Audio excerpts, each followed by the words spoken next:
Umanyikunyuku, the frontman of MTP, Makwangwangwa Troops Philanthropy. Hanzi, iwe ukaona tukomana pedo newe twosodera, bere mbaye kwenyu iro totenderera, chisikana chiziva kuti iwe gawamba zera,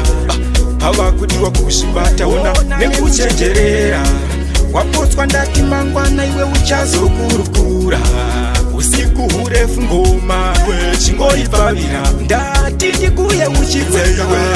usaparara usazokarika twati pacha iweka wakarivara, rwendo rurefu iwe ongorora zviuya zviri mberiyo, uchauya ndati kunonzi kufara, nekuti itwoka zvatkunongoda tunana Joni, kutambudzva twunongoda tunana Ngoni, kubara zvatkunongoda tunana Shoni, idzo nhamba dzako kakungosevha mufoni, chinangwa chavo ivoka vanana Temba, rudo kudhara anokusiya wakatemba, aimbosiya nevane imwe kadhimu, yezvavanofambira vanana Semu, iyo kamisheni yavo vanana Chimu, kukupengudza kukunyemudza kukunyudza nekusiya mwoyo wako worwadza, kukupengudza kukunyemudza kukunyangadza pamwe chete nekusiya mwoyo wako ivo baba vako ndati ini panoshingirira, kuenda kuchikoro zvese iwe kukuriritira, mumba basiye hope zvongevo havavambechira, iwe zvisina maturo ndipowo bowo vaunzira, baba namai kuitwa zviseko zvenyika simandara, kushaya umwe chete chete ambobudirira, hapana chimwe pasi pezuva ito chingava pakufara, kusiri kwako kugona iwe nokutenda tamara, kukuta misodzi tamaravo iwe nekwenda mhiriyo, zvinongofadzawo kunzi wanguyo ari Tokiyo,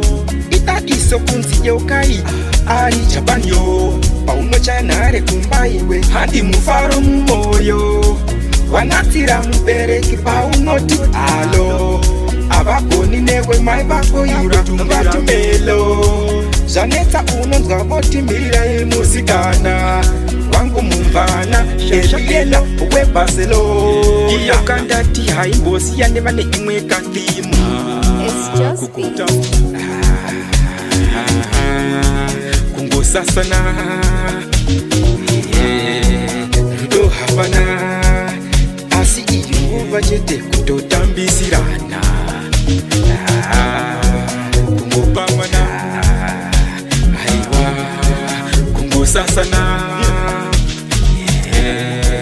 rudo hapana, ziva ndati iwe kanyu uchirinzanzana, ukaona tukomana pedu newe tokwedera, bere mbaye kwenyu iro totenderera, chisikana chiziva kuti iwega wabva zera,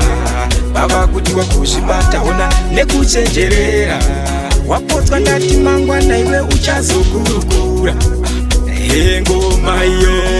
chingoipavira, ndati ndikuye uchidze iwe, usaparara usazokarika twati pacha iweka wakarivara, rwendo rurefu iwe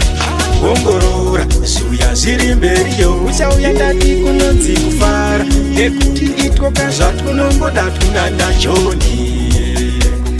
zvatkunongoda tunana Ngoni, zvatkunongoda tunana Shoni, nhamba dzako iwe kusevha mufoni, one for the girl child, iyi ndedzangu hanzvadzi dziya dziri kubuda nyanga dzichangotanga kudzidzira kutunga.